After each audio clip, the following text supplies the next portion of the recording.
Top 10 ನಲ್ಲಿ ಮೊದಲನೇದಾಗಿ ನೋಡೋದಾದ್ರೆ ಹುಬ್ಬಳ್ಳಿಯಲ್ಲಿ ಇವತ್ತು ಸರ್ಕಾರದಿಂದ ಫಲಾನುಭವಿಗಳಿಗೆ ಮನೆಗಳ ಹಂಚಿಕೆ ಮಾಡಲಾಯಿತು. ಸ್ಲಂ ಬೋರ್ಡ್ ಹಾಗೂ ವಸತಿ ಇಲಾಖೆಯಿಂದ ರಾಜ್ಯದಲ್ಲಿ 42,000 ಮನೆ ನಿರ್ಮಾಣ ಮಾಡಲಾಗಿದೆ. ಹುಬ್ಬಳ್ಳಿ ಒಂದರಲ್ಲೇನೆ 1,000ಕ್ಕೂ ಅಧಿಕ ಮನೆ ನಿರ್ಮಿಸಲಾಗಿದೆ. ಹುಬ್ಬಳ್ಳಿಯ ಮಂಟೂರು ರಸ್ತೆಯಲ್ಲಿ ಬೃಹತ್ ಟೆಂಟ್ ಅನ್ನು ನಿರ್ಮಿಸಿ ಕಾರ್ಯಕ್ರಮ ಆಯೋಜಿಸಲಾಗಿತ್ತು.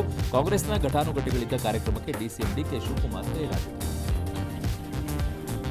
ಚಿರತೆ ದಾಳಿ ಮಾಡಿ ಓರ್ವ ಮಾದೇಶ್ವರನ್ ಭಕ್ತ ಸಾವನ್ನಪ್ಪಿದ ನಡುವೆನೂ ಮಾದೇಶ್ವರನ್ ಬೆಟ್ಟಕ್ಕೆ ಭಕ್ತರು ಪಾದಯಾತ್ರೆ ಹೊರಟಿದ್ದಾರೆ.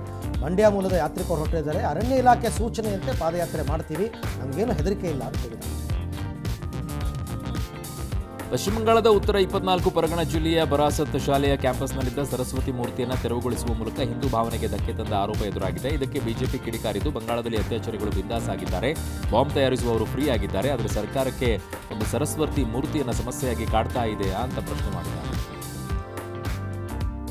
ಹೋಮ್ವರ್ಕ್ ಸರಿಯಾಗಿ ಬರೀಲಿಲ್ಲ ಅಂತ ಹೆತ್ತ ತಂದೆನೇ 4 ವರ್ಷದ ಮಗಳನ್ನ ಹೊಡೆದು ಕೊಂದ ಘಟನೆ ಫರೀದಾಬಾದ್ನಲ್ಲಿ ನಡೆದಿದೆ. ಹೆಂಡತಿ ಕಂಪ್ಲೇಂಟ್ ಕೊಟ್ಟಿದ್ದಾಳೆ, ಪೊಲೀಸರು ಗಂಡನ್ನು ಅರೆಸ್ಟ್ ಮಾಡಿದ್ದಾರೆ. ಕೇಂದ್ರ ಸರ್ಕಾರ 18ನೇ ರೋಜ್ಗಾರ್ ಮೇಳದಲ್ಲಿ 61,000ಕ್ಕೂ ಹೆಚ್ಚು ಯುವಕರಿಗೆ ನೇಮಕಾತಿ ಪತ್ರಗಳನ್ನು ವಿತರಿಸಿದೆ. ಪ್ರಧಾನಿ ನರೇಂದ್ರ ಮೋದಿ ವಿಡಿಯೋ ಕಾನ್ಫರೆನ್ಸ್ ಮೂಲಕ ಅಭ್ಯರ್ಥಿಗಳಿಗೆ ಶುಭ ಹಾರೈಸಿ ಕೇಂದ್ರದ ವಿವಿಧ ಇಲಾಖೆಗಳಲ್ಲಿ ಹೊಸದಾಗಿ ಆದವರು ಸೇವೆ ಸಲ್ಲಿಸಲಿದ್ದಾರೆ. ಇದುವರೆಗೆ 11 ಲಕ್ಷಕ್ಕೂ ಅಧಿಕ ನೇಮಕಾತಿ ಪತ್ರಗಳನ್ನು ವಿತರಿಸಲಾಗಿದೆ.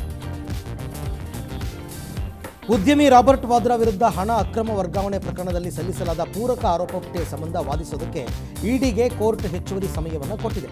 ಶಸ್ತ್ರಾಸ್ತ್ರ ವ್ಯಾಪಾರಿ ಸಂಜಯ್ ಭಂಡಾರಿಗೆ ಸಂಬಂಧಪಟ್ಟ ಇಡಿ ಪ್ರಕರಣದಲ್ಲಿ ಜಾರಿ ನಿರ್ದೇಶನಾಲಯ ವಾದ್ರಾ ವಿರುದ್ಧ ಪೂರಕ ಆರೋಪ ಪಟ್ಟಿ ಸಲ್ಲಿಸಿದೆ. ಪಾಕಿಸ್ತಾನದ ವಾಯುವ್ಯ ಖೈಬರ್ ಪಖ್ತೂನ್ಖ್ವಾದ ಆತ್ಮಾಹುತಿ ಬಾಂಬ್ ದಾಳಿ ನಡೆದಿದೆ. ಘಟನೆಯಲ್ಲಿ 5 ಮಂದಿ ಸಾವನ್ನಪ್ಪಿದ್ದು 10 ಮಂದಿಗೆ ಗಂಭೀರ ಗಾಯವಾಗಿದೆ.